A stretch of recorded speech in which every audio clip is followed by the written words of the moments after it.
You've probably seen the movie Inception, which was partially inspired by Paprika. So, this video is going to be really interesting. Make sure to watch it until the end.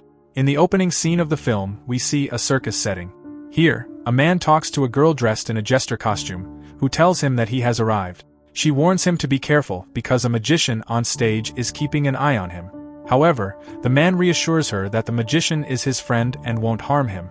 But then, the magician suddenly traps the man in a cage.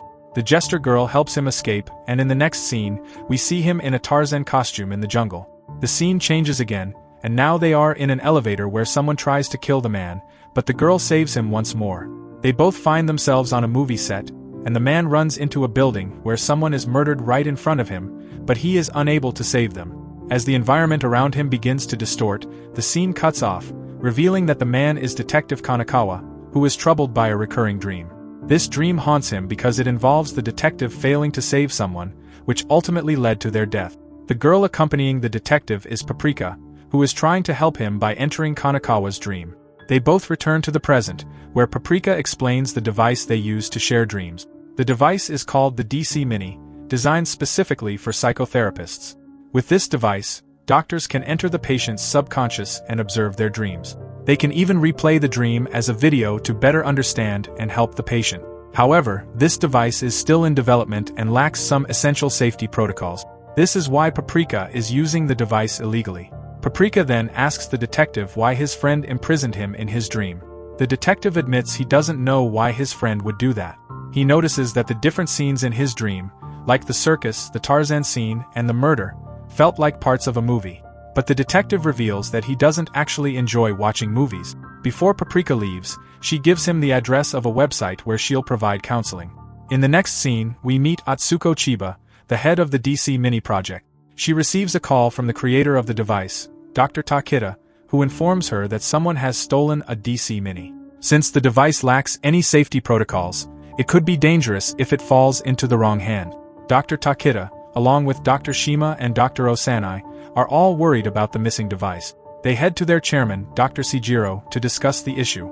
Dr. Seijiro warns that the DC Mini could be used to manipulate human psychology and that it might need to be banned altogether now that it's been stolen. They also mention that a girl named Paprika has been using the device, and they fear it could be misused. However, Atsuko and Dr. Shima want more evidence before jumping to conclusions, as they are unsure of Paprika's true intentions. Suddenly, Dr. Shima begins acting strangely, speaking incoherently as if he's trapped in a dream. In a trance-like state, he jumps out of a window, severely injuring himself. The doctors realize that someone is using the DC Mini to influence Dr. Shima's mind remotely, connecting it to the psychotherapy machine in his office.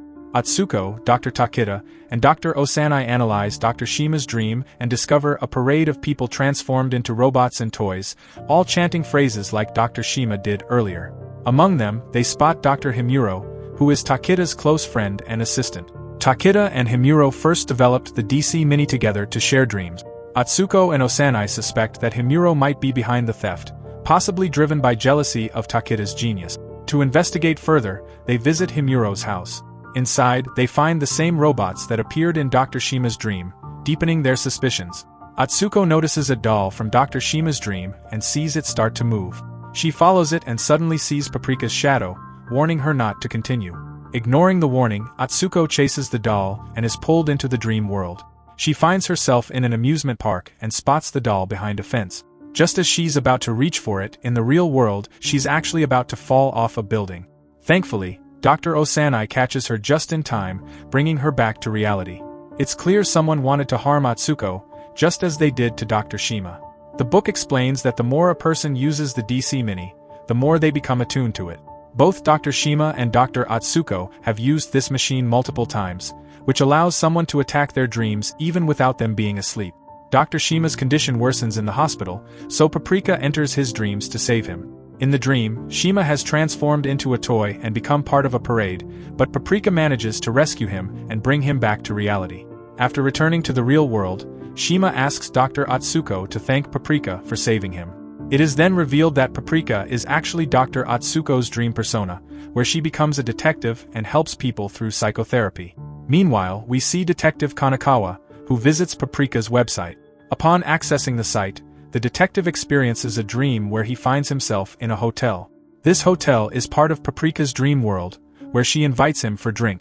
Later, Paprika encourages the detective to go watch a movie within the dream, as movies are a significant theme in Kanekawa's dreams. However, the detective feels uncomfortable and quickly exits the dream. In the next scene, we return to the research lab, where many doctors are falling victim to dream terrorism. People begin acting out dangerously, mimicking behavior from their dreams, and the situation spirals out of control.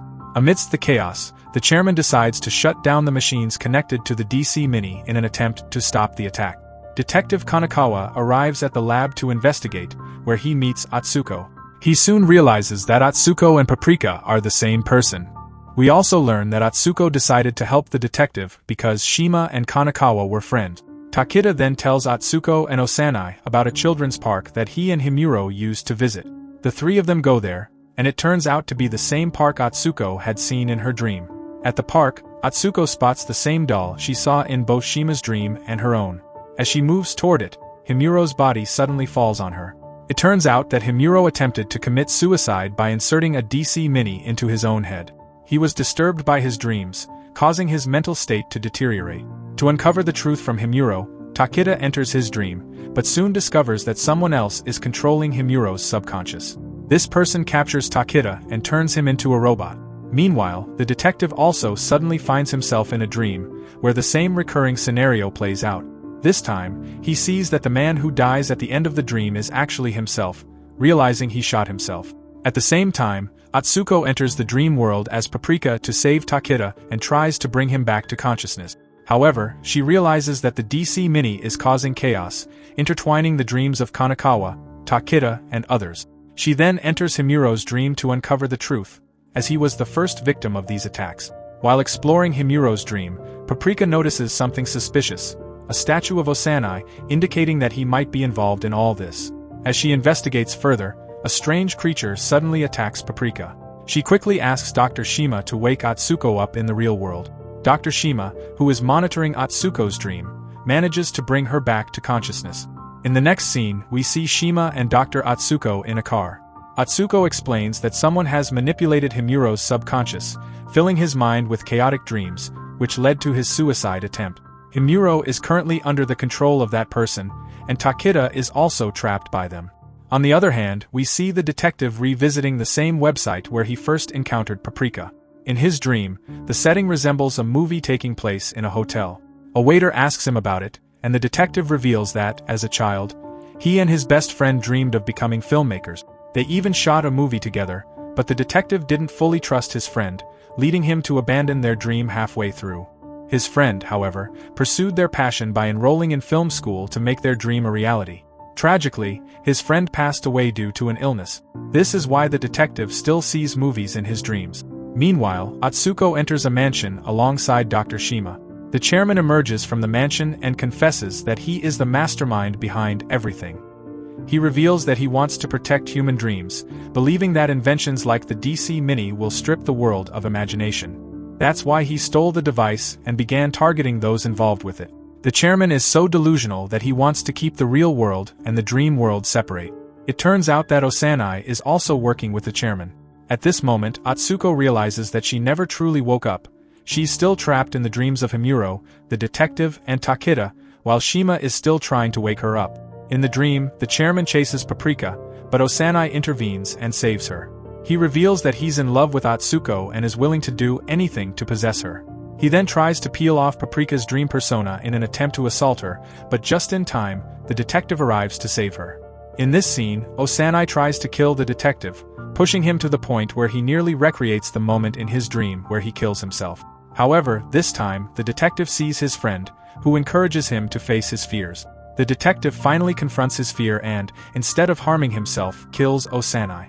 We see the detective slowly returning to the real world, but Osanai also dies in reality. This happens because the chairman's influence has fully bridged the gap between the real world and the dream world. Paprika is now separated from Atsuko, who has reverted to her real form. Atsuko is determined to save Takeda, but Paprika urges her to join forces so they can stop the chairman together. Atsuko doesn't listen and tries to wake Takeda from his robot form, but he starts moving in the opposite direction. Atsuko then confesses her feelings, telling Takeda that she loves him. Meanwhile, the chairman has become extremely powerful and begins attacking everyone. Just in time, Paprika merges with Takeda's robot form and transforms into a giant being. Together, they defeat the chairman. As soon as this happens, everyone's subconscious minds are freed from his control, allowing everyone to return to the real world. At the end of the movie, we see Atsuko and Takeda together, while the detective receives a message from Paprika on the same website. She encourages him to watch a movie, symbolizing that he has finally moved on from his past. The movie ends on this note. So friends, this was the complete story of the film Paprika.